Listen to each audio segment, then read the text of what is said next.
Assalamualaikum warahmatullahi wabarakatuh. Di sini kami akan berdiskusi ringan tentang hal-hal yang masih berkaitan dengan bidang DKV. Sangat senang bisa berada di sini untuk membagikan dan saling sharing segala informasi yang masing-masing sudah kita persiapkan. Yang pertama dimulai dari Alia. Web sebagai media informasi. Peran web dalam komunikasi visual di era digital, web memegang peran kunci sebagai media utama untuk informasi dan komunikasi. Jurusan Komunikasi Visual Undiksa mengambil inisiatif dalam mengembangkan ilmu DKV serta mencetak tenaga profesional di bidang tersebut. Penelitian dilakukan untuk merancang dan mengevaluasi respon terhadap web jurusan DKV Undiksa dengan mempertimbangkan berbagai faktor seperti tujuan web, referensi karya web, dan prinsip desain web. Inti kesimpulan dari teks tersebut adalah bahwa web memegang peran penting dalam menyebarkan informasi dan komunikasi di era digital. Sementara desain komunikasi visual turut berkontribusi dalam mengembangkan dan pembuatan web untuk menciptakan pengalaman pengguna yang baik. Tim peneliti melakukan evaluasi konteks dan mempertimbangkan berbagai faktor dalam merancang keterampilan web jurusan desain komunikasi visual, serta mengikuti aturan dan teori desain web untuk memastikan keberhasilan dan kualitas situs.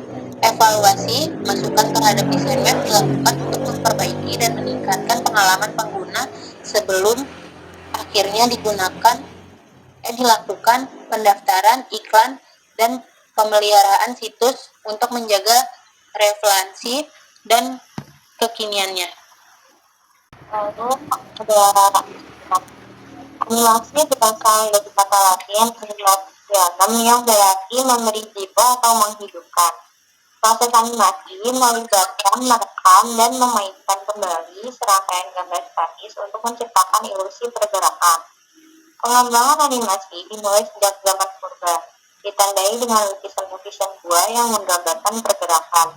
Seiring waktu, prinsip dasar animasi seperti persistent of vision ditemukan, memungkinkan manusia menciptakan ilustrasi gerakan. Pembuatan animasi bersama yaitu training dari jurnal dan komputer. Animasi dapat dibagi berdasarkan bentuk karakter dan teknik pembuatannya. Bentuk karakter animasi meliputi stop motion tradisional 2 dimensi, 3 dimensi, dan motion graphic. Sedangkan teknik pembuatan animasi mencakup step by step, type, cut, line, karakter, vektor, dan cel. Perkembangan animasi di dunia melalui beberapa tahap, mulai dari era film tanpa suara hingga era animasi modern. Era keemasan animasi mencakup periode di mana perusahaan animasi seperti Disney dan Warner Bros. Mendominasi pasar. Kemudian era animasi televisi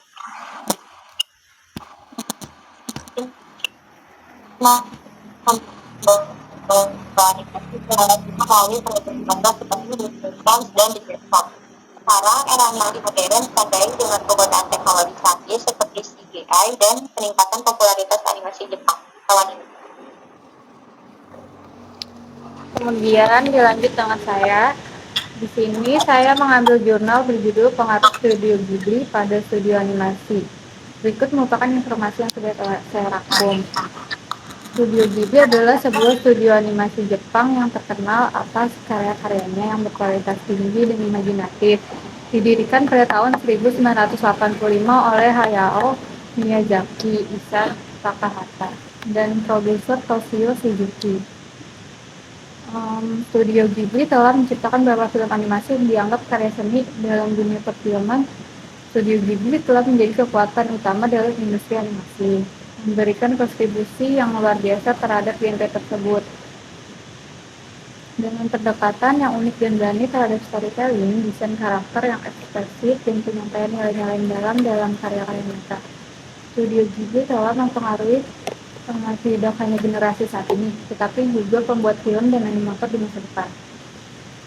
Prestasi Studio Ghibli yang memperoleh pengakuan internasional dan meraih berbagai penghargaan bergengsi termasuk memenangkan Academy Awards untuk Best Animation Feature, menegaskan posisi sebagai salah satu studio animasi termuka di dunia melalui warisan kreativitas dan inovasi yang mereka tinggalkan. Studio Ghibli akan terus menjadi pilar dalam dunia animasi, memperkuat keyakinan bahwa animasi bukan hanya hiburan untuk anak-anak, tetapi juga medium yang serius untuk menyampaikan cerita dengan kedalaman emosional dan tema-tema universal yang dapat dinikmati oleh semua kalangan usia. Setelah beberapa menit kita men-sharing dan mereview hasil jurnal masing-masing, sesi berikutnya kami akan mencoba mencari dan menjelaskan hasil dan dari teori pendekatan yaitu penanda dan petanda. Dalam rangkuman tersebut terdapat beberapa petanda dan penanda yang dapat diidentifikasi dari peran web sebagai komunikasi. Peran web sebagai dalam komunikasi visual di era digital. Penjelasan awal tentang peran web sebagai media informasi dan komunikasi merupakan petanda yang menunjukkan fokus pembahasan pada pengaruh web dalam konteks komunikasi visual. Nama institusi tersebut menjadi petanda yang menunjukkan subjek utama dari pembahasan, yaitu inisiatif yang diambil oleh institusi tersebut dalam mengembangkan ilmu DKV dan mencetak tenaga profesional di bidang tersebut. Ini saya ingin menambahkan beberapa identitas petanda dan penanda dari jurnal saya, yaitu dalam penjelasan tentang penelitian yang dilakukan untuk merancang dan mengevaluasi respon terhadap jurusan DKV Uniksa menjadi petanda tentang metodologi penelitian yang digunakan dan tujuan dari evaluasi.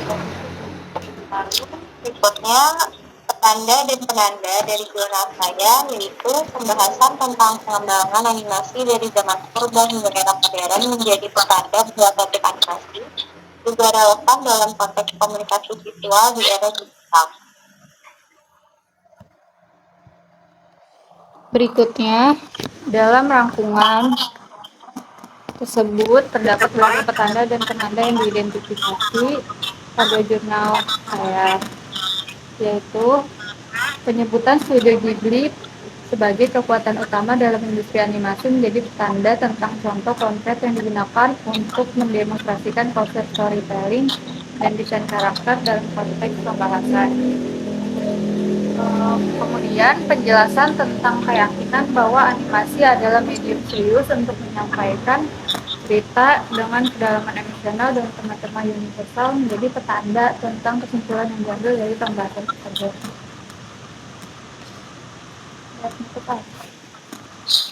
Sekian dari diskusi kelompok kami. Ini nggak sih kelompok atau gimana? Ya, orang. Sekian dari diskusi kelompok kami. Kurang lebihnya mohon maaf. Wassalamualaikum warahmatullahi wabarakatuh.